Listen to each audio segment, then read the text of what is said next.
Bienvenidos a este nuevo video. En esta ocasión vamos a hablar de Alejandro Magno. Suscríbanse. ¿Quién fue Alejandro Magno?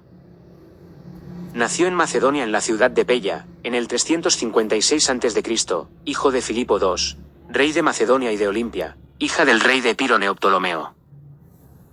Recibió una esmerada educación a cargo en un primer momento de Leónidas y posteriormente del filósofo Aristóteles, en el 345, que ejerció una notable influencia sobre Alejandro.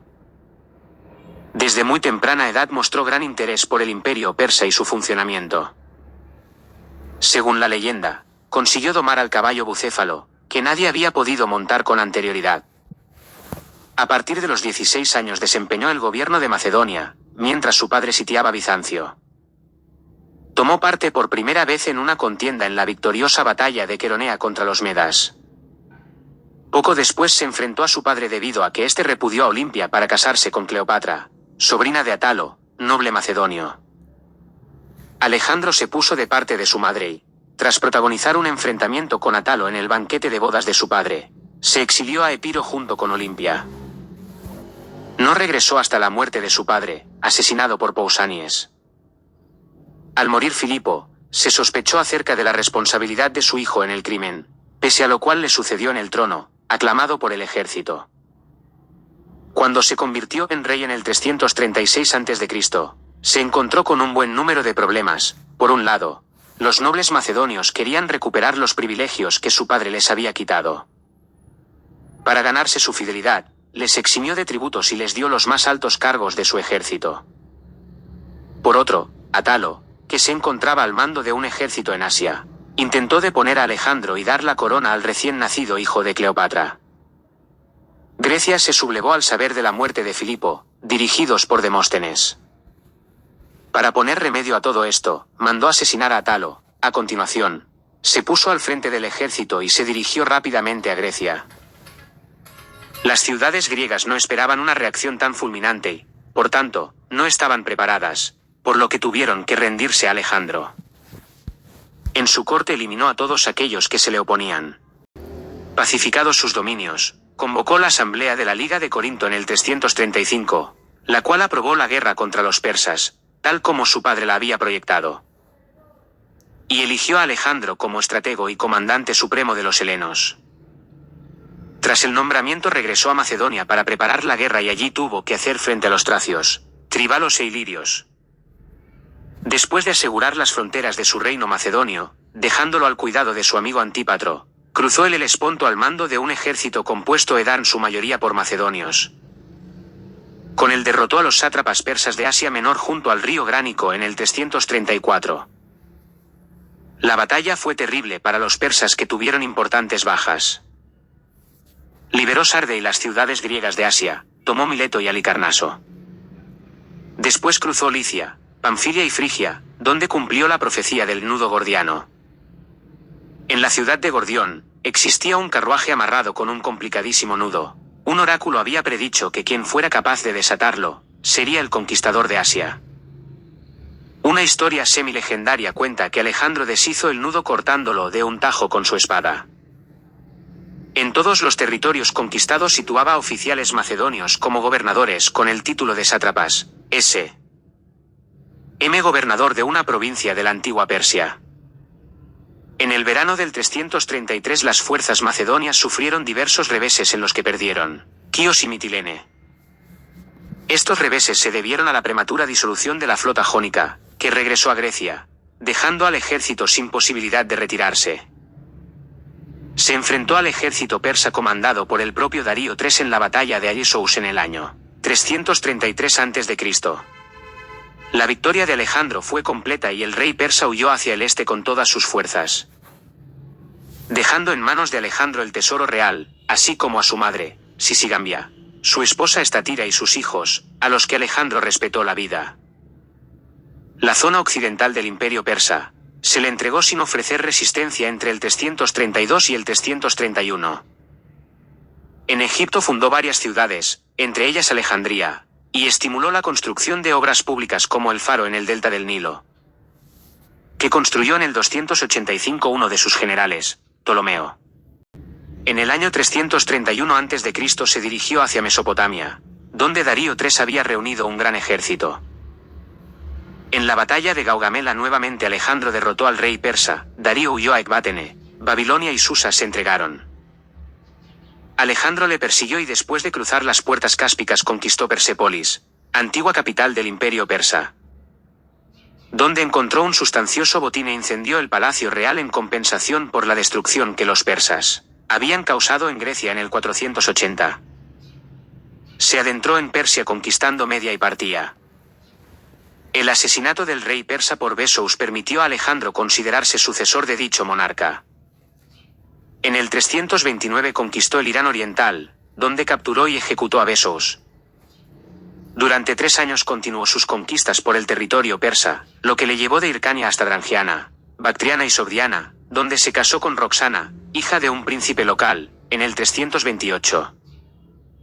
Durante estos años Alejandro sufrió un proceso de orientalización que provocó el disgusto y el abandono de algunos de sus compañeros macedonios. La progresiva identificación de Alejandro con los elementos persas se manifestó no solo en el origen oriental de las tropas reclutadas y en el nombramiento de sátrapas para el gobierno de las regiones conquistadas, sino también en su propia vida personal. Su matrimonio según el rito iranio, el uso de los atributos reales persas y, lo que fue más grave, el exigir a los macedonios que le saludaran postrándose ante él según el gesto de adoración que los persas realizaban ante sus reyes. Esta crisis asiática radicalizó la represión de Alejandro entre los miembros de su séquito que criticaban las nuevas costumbres adquiridas. Mandó ejecutar a Filotas, a Parmenio, y a Calístenes, sobrino de Aristóteles, tras la conjura de los pajes del 327. Asimismo ejecutó al mismo Clito, su hermano de leche, que le había salvado la vida en la batalla de Gránico. Se dice que a este lo ejecutó con sus propias manos. En el año 327 a.C. inició su expedición contra la India, con el fin de alcanzar los supuestos confines meridional y oriental de las tierras habitadas y satisfacer su proyecto de dominio universal, así como para aplacar los ánimos de su descontento ejército, el cual veía como los orientales tenían más peso dentro de sus filas. En su progresión hacia Oriente derrotó al rey indio Poros en Hidaspes. Su sumisión hizo que Alejandro le devolviera el reino y lo considerara como un vasallo. Se abrió camino hasta la desembocadura del río Indo, pero allí tuvo que preparar el regreso debido a un motín de las tropas que se negaban a seguirle hasta el Ganges. Era el otoño del año 326. En poco más de 8 años las conquistas de Alejandro ocupaban un inmenso territorio que unía el Mediterráneo con la India y Egipto con Grecia. En el trayecto Alejandro fundó varias ciudades. En Susa, en el año 324 a.C., se casó con Estatira, hija de Darío, y con Parisatis, hija de Oco, sin repudiar a su primera esposa Roxana. Hecho que incitó a los generales y soldados macedonios a contraer matrimonio con mujeres asiáticas. Sin embargo, Alejandro comprobó que el desorden y la corrupción se habían generalizado durante su ausencia en los primeros territorios conquistados, por lo que se vio obligado a aplicar medidas correctoras, que a su vez provocaron motines entre los veteranos griegos que le habían seguido desde el inicio de las campañas. La sublevación de los veteranos licenciados en la ciudad de Opis en el año 324 desencadenó una serie de medidas destinadas a crear una nueva estructuración del imperio en Babilonia mediante la unión de persas y macedonios. A los persas se les admitió en el ejército en igualdad de derechos con los griegos. En las satrapías creadas se llevó a cabo una estricta separación de los poderes civiles y militares, se centralizaron las finanzas y se creó una moneda única, acuñada en plata. La muerte en Ecbátene de Festión, su gran amigo, en el 324 impresionó terriblemente a Alejandro, que lo enterró con fastos nunca vistos anteriormente. Después de aquello, redobló sus intentos por unir Oriente y Occidente, para lo que intentó implantar la cultura griega por todo su imperio. Fomentó el comercio basado en las rutas marítimas. Con tal fin fundó numerosas ciudades portuarias y llevó a cabo el dragado de ríos y puertos para permitir el tránsito de los barcos mercantes. Proyectó facilitar las comunicaciones con la lejana India, conquistar las costas mediterráneas y levantar edificios y monumentos a lo largo de todo el imperio. Todas estas medidas fueron la base para hacer del imperio de Alejandro una extensa área de intercambio. económico y cultural, en la que la lengua y la cultura griega aportarían a las peculiaridades regionales la sabiduría del mundo clásico. Paralelamente, Alejandro seguía alimentando otros grandes proyectos, ahora hacia el mar Caspio y Arabia. Pero pronto, el 13 de junio del año 323 a.C., toda su gloria y proyectos de dominio universal se vieron cercenados al morir en Babilonia, víctima del paludismo. A los 33 años de edad y tras 13 de reinado. Alejandro Magno es considerado la máxima figura política de la antigüedad, gran estratega militar, el primero de todos, en opinión de Aníbal. Según se recoge en la leyenda de este último personaje, y creador de una obra de gran trascendencia cultural. La aparición de un mundo nuevo, el helenístico, donde la cultura clásica se vio enriquecida con las aportaciones orientales. Sin embargo, la helenización de Asia nunca llegó a ser tan profunda como se pretendió debido a la rápida disolución de la obra de Alejandro. Efectivamente, nada más morir el rey macedonio, sus generales entraron en guerra unos con otros para dirigir el imperio, lo que acabó provocando la división del mismo.